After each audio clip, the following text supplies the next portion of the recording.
Okay, so today I'm going to discuss about two topics. One is dynamic host control protocol, which is DHCP, and the other one is network file system. So these are a few topics that we have on the networking side. So I'm starting one after another, and we'll see. So okay, we'll start with DHCP. I have this agenda introduction to DHCP. We'll see how the DHCP would work and what are the configurations that we need to make for the server and the client.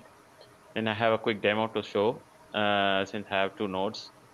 And other than that, we have another topic just called NFS. We're going to see how it works and the configuration and the demo. So these are the things that I have for today's class. Coming to DHCP, DHCP is a network protocol that is used to get the IP addresses automatically instead of manual configuration by the users. So this DHCP server should be residing or would be hosted in the network, and all the systems which are connected to in the network will be able to receive the addresses offered by the DHCP server. So this will work within the network. So this is one thing that we need to keep a note. And this DHCP protocol is not only meant for computers, it can also be used for any nodes, including smartphones, printers, and anything. So it's not only for laptops. So whatever things that we have, we can make use of the DHCP. We have a TCP IP stack running on it, then we should be able to get the DHCP server offering IP addresses to those devices. So this is a client server model and works on port number 67 for the server, port number 68, UDP port number 68 for the client. So I have, you can see the picture here. So there are three systems, one acting as a DHCP server, and there's a range of pool of IP addresses configured in the server. And these clients connected to the network actually sending out a request to this server asking for assigning an IP address, and the server assigns them an IP address from the address pool that he has. So after which these clients would be able to communicate to other things, other machines. So when you see DHCP functionality, so initially the moment if you switch on the system and or if you switch on the interface where you have the dynamic interface configured. So what I mean is, when we configure the network interface, we can configure it as manual interface or a dynamic or an automatic interface. In case if we have configured a network interface or a network port as a automatic port, so the moment we bring that up, so it will start a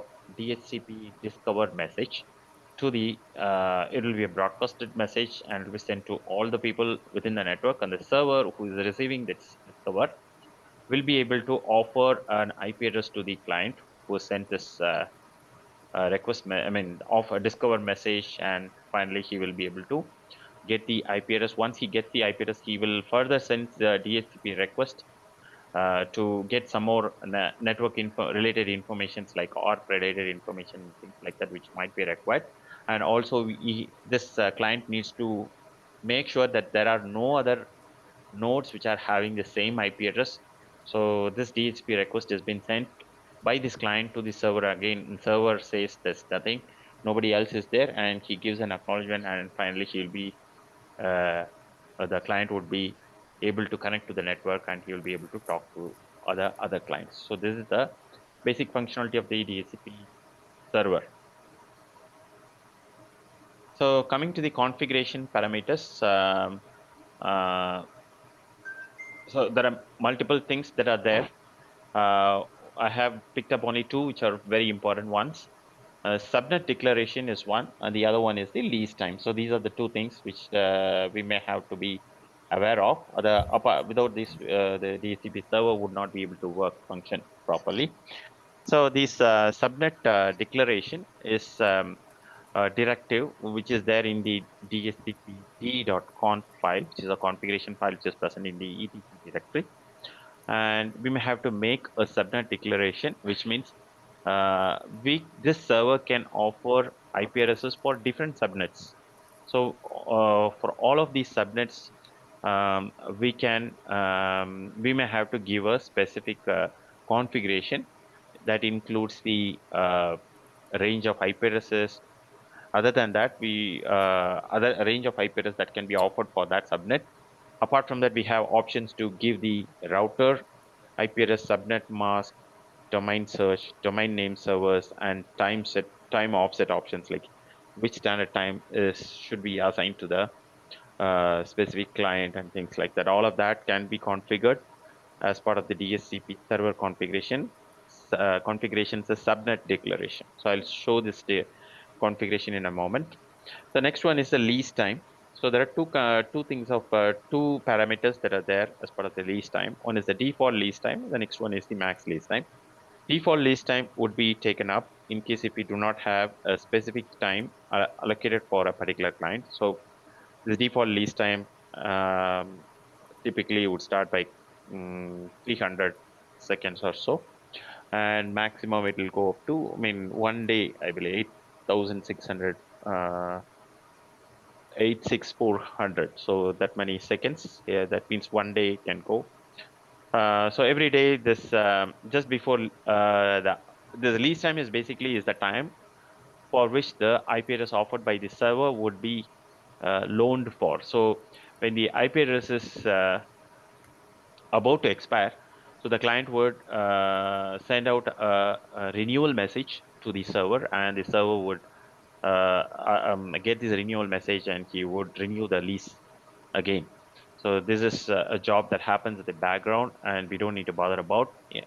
And once the lease time expires, and there's no message from the client, so this server would give a notification to check whether the client is still alive or it is switched off or something like that. Based on that, they can remove the IP address and hence that can be offered to the other clients. So the IP addresses that are configured in the server would be used on a rotational basis. So you suppose if the client is gone, and it's not, the IP address that is offered is not in use for more than the lease time, so the same IP address would be offered to the next client who is requesting for the IP address. Okay, so let's see the uh, configuration steps. So first we have to install the DHCP server for CentOS and Fedora. We have to say DHCP-server. This will install the server for us. And this is the subnet declaration we may have to make. So this is this is a subnet declaration that we have to make. In the This file is present in the dhcpd.conf under etc DHCP directory. So this subnet declaration is I have taken one subnet because I have just got two nodes. So just one subnet is what I have assigned. So this subnet is in 192.168.50.0. Net mask is 255.255.0, and range goes from 192.168.50.50. Starting address and the end address is going to be 100. So this is a class C network, and hence it can hold up to 255. Starting 255 clients, it can manage, or I can assign IP address. So likewise, we can go for class A. Class A means we will have more number of clients. Class B, again, the set of clients. Class C will be just 255. So this default lease time and max lease time is I have given this over here. So in case if I do not give this, so this default lease time and max lease time would be at the top of this configuration file, which will be utilized as a global parameter for all the subnet declaration. So even after that, so in case if we want to override that global configuration file with the global configuration parameter with a specific configuration for the clients or for the network that we are intending for, we can specify our own lease times here. So that's a second step, and third step is starting the server, enabling the server, and uh, yeah, so that's about the thing, and we can uh, at this uh, on the client side, we may have to bring up uh, the client, and we should be having an IP address or a network interface which is connected to this network. So we may have to make sure that that port is connected to this DHCP server's network. So we need to make sure. So that's what I have mentioned it here in the point number 3. And that's I have done it in virtual machine, so it's a little different. So I'm going to explain that how to do it in the virtual machine. And once it is done, so we can bring up the interface that is configured for automatic IP address configuration. Once we bring up that interface, it will send out a DHCP uh, discover, and hence he will get the IP address from the server, and which we can see this message from the log, which is present under the /var/log/messages. So under this place, we'll be able to see the messages that are sent from the server, received from the client, and things like that. And to see the lease database, there's a file called dhcpd.leases, which is present under var lib dhcpd directory. We may have to go there and check how long this IP address is leased for, and we can check for internal verification. So this is what the DHCP server is all about. So I'll show the demonstration now.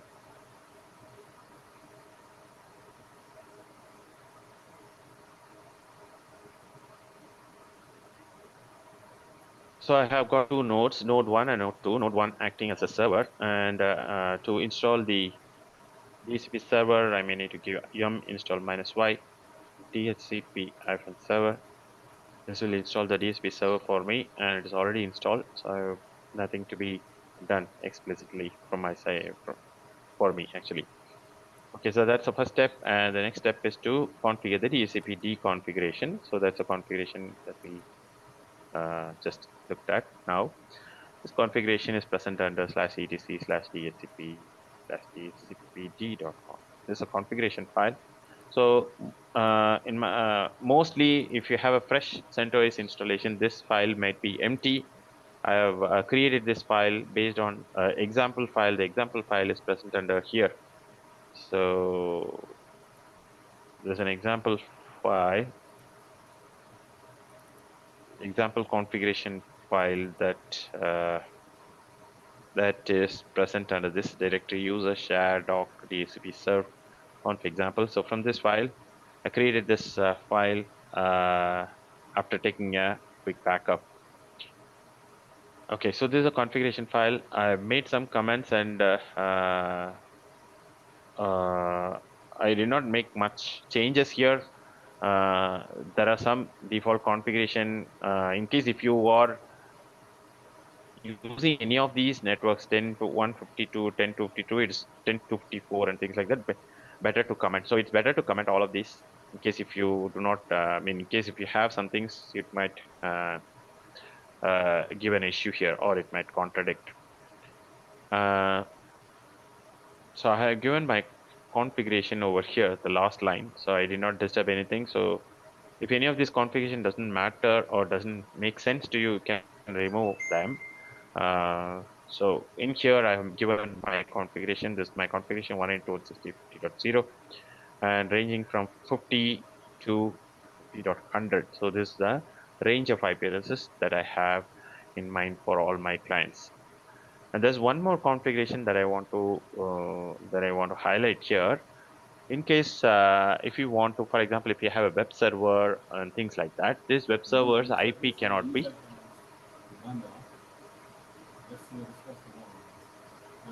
Oh,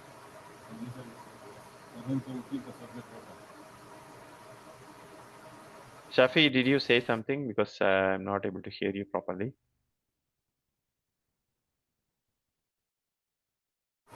Alex, you can continue. You can continue. We just received a phone. Okay, okay.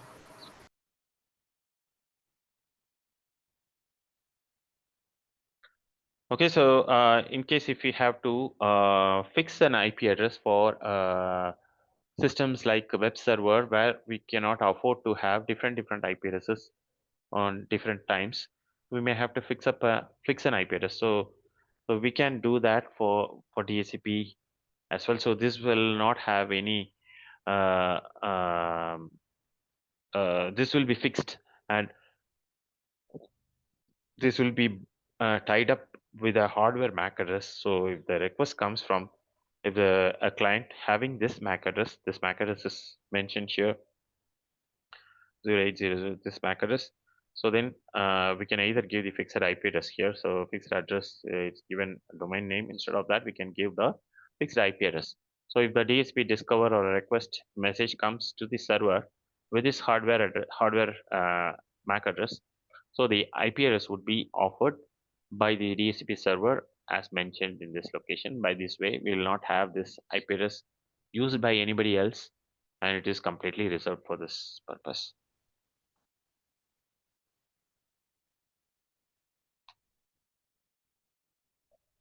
DHCP configuration is done.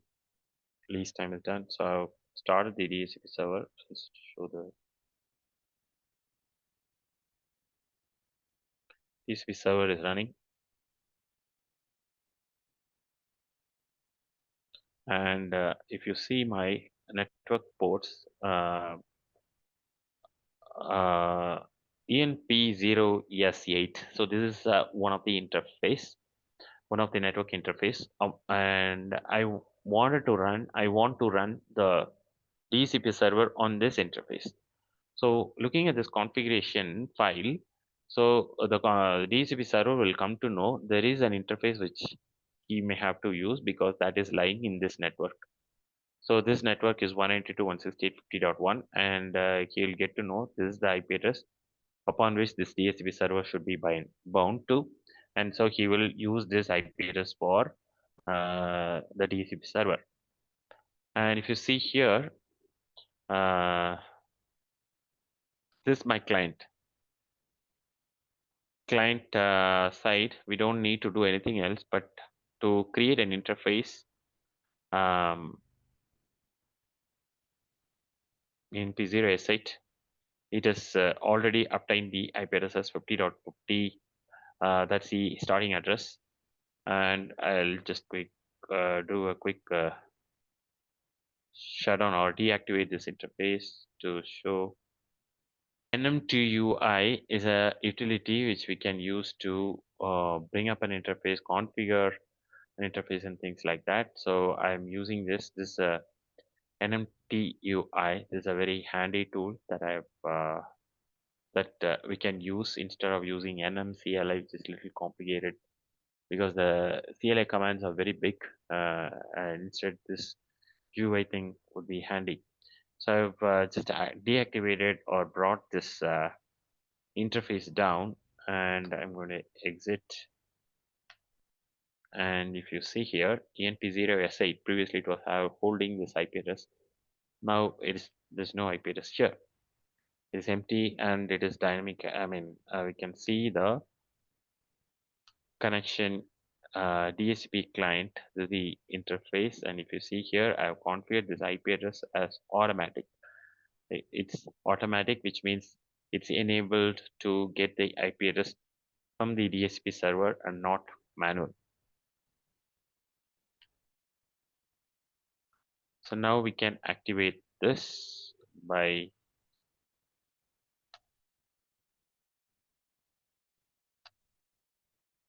I have activated this, and if you see here, it has got the IP address from the server 192.168.50.50 by sending a DHCP request and getting an acknowledgement.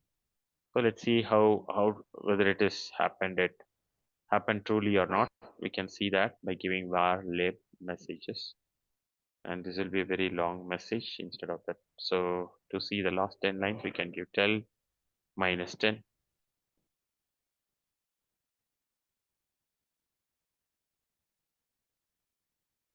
Var log messages. It's not var lib messages, var log messages.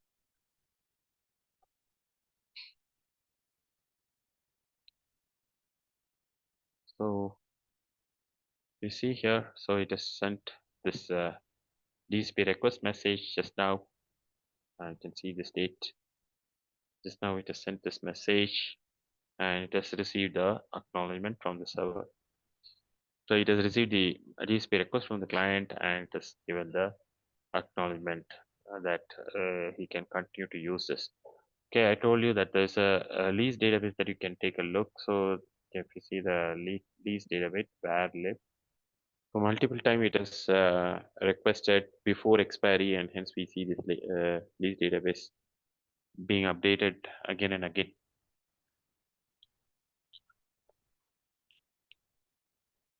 Okay, so that's about the DHCP server. Any questions? If you have, you can let me know. Otherwise, can move on. Any questions, Safi, Santil? You can continue. Okay. Yes. Okay, so next topic that we are going to see is network file system. Um, network file system is also a file system, but this file system is a little different in the way because it is the file system is distributed in the network. So there's a distributed file system protocol that's being used for this purpose. So when you say distributed file system, so which means the file or a directory will be shared in one server, and this server location or the storage location can be made available to all the clients connected to the network, and all of these clients can mount it into their own file system as if it is like their own storage area.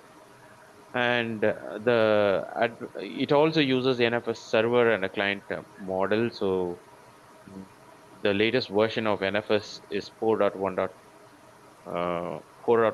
So that's the latest version, 2010 released. The usages, when you say it helps us to easily share any data among the clients. Centralized administration can be done on the NFS server. Who all can access to the directory? Who should not? Who should be denied access? And who should be given read access, write access, and many other configurations we can give. So it gives a centralized administration, and it gives additional security in case while we are working with different systems over the network. So it'll provide the required security to secure the data. So how NFS works? So there are disk space in the sense physical disk space, which is available in the server side. So the server is located at the right hand side, and the blue circle that we see has the disks, which means additional disks which are available in this. And these disks which are available can be made visible to these NFS server, NFS server, and this NFS server takes care of making this additional storage available to the clients that are connected in the same network. So once this space is visible to the people in the network, so and if they have the permissions and rights, they should be able to mount the storage space or the directory onto their local system. So that's how the NFS would work, and the whole thing happens on the network layer. And without having the network, so this NFS will not be a possible thing at all. So both these clients or both these machines should be reachable, and there should not be any interruption in the uh, connectivity.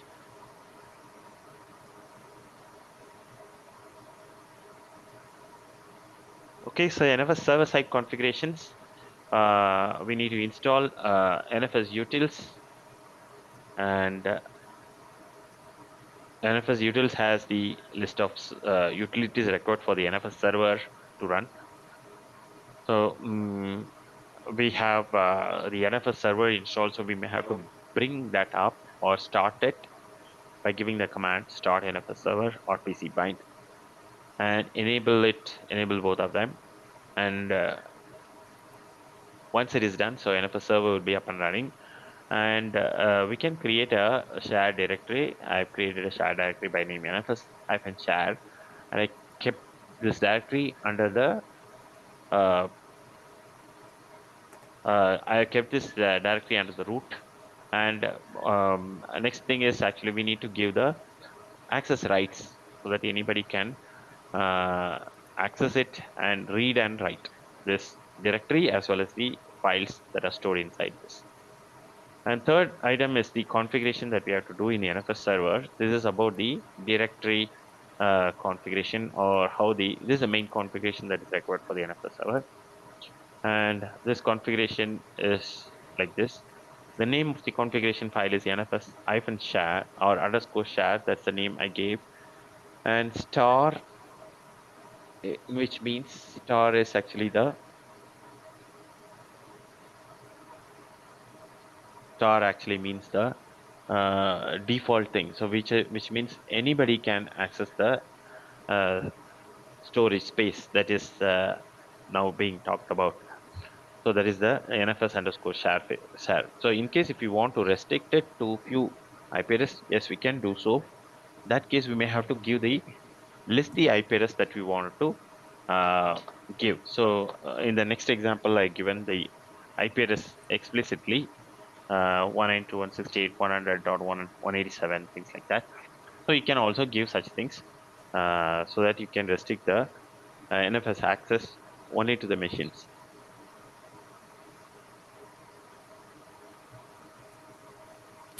So there are options here: read, write, sync, no root squash. Read, write means read and write permission should be given. What kind of permission should be given, whether read or write or both?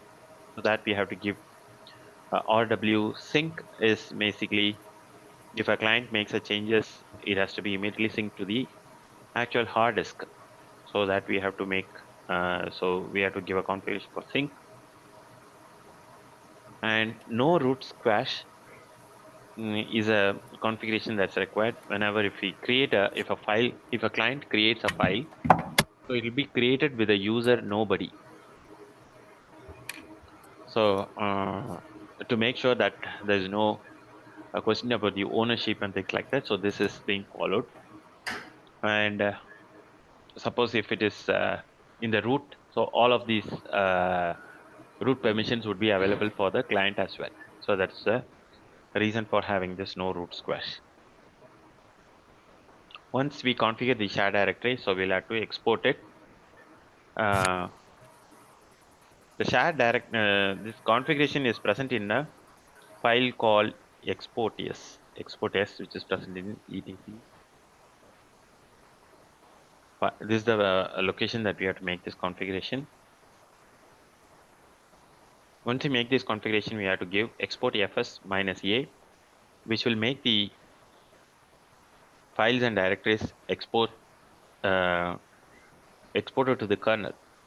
So kernel will get to know about the file and directory when we give export fs -a. And after now we can give the restart the NFS utils and or PC bind. So these are the two things that we may have to enable and restart. And the last thing is the firewall. So we may have to open up the firewall port for NFS and make it permanent. So that's a configuration that we have to do at the server side. And coming to the client side, same thing, we may have to install NFS utils first and restart the NFS utils and enable them.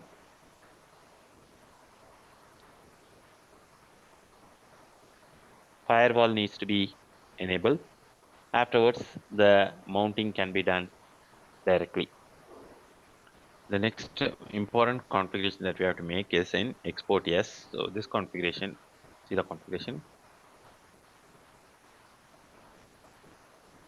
Export S file. So only this NFS hyphen underscore share. That's a directory that I have created in the server for sharing within the network. So this directories need to be mentioned. And the next parameter is the IP address. I have given the IP address 50.50. So this is my client's IP address. So if you see here, this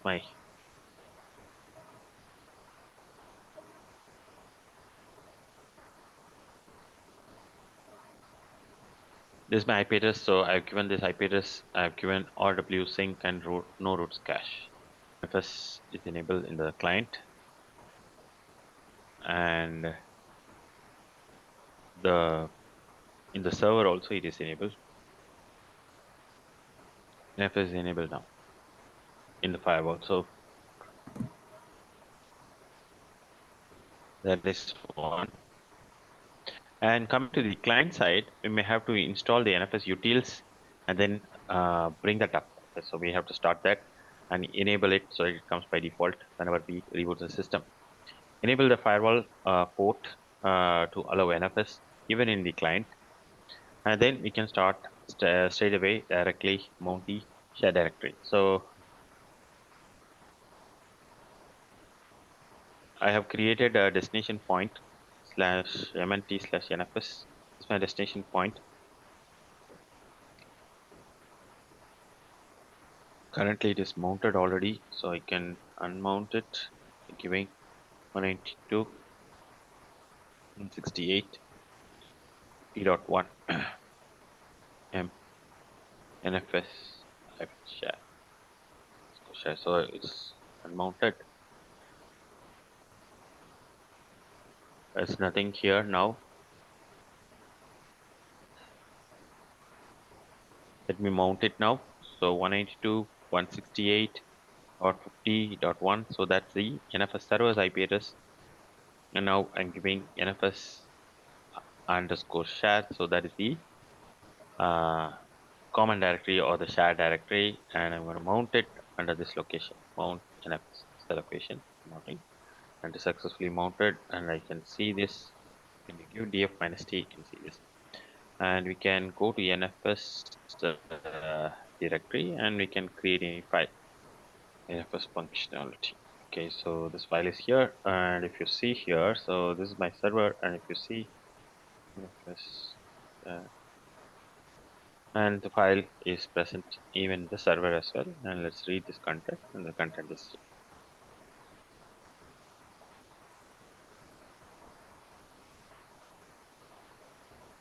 So by this way, we don't need to have a storage that needs to be there within the local system. Instead, I can have my storage in the network, in some other PC, maybe a old one where we do not want to uh, throw it off, but we have a good storage there, so we can connect it to the network, and then we can use the NFS to make use of the storage which is available in the server or a system.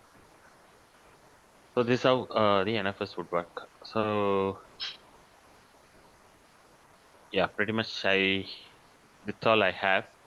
We have covered DHCP server client and the NFS server client.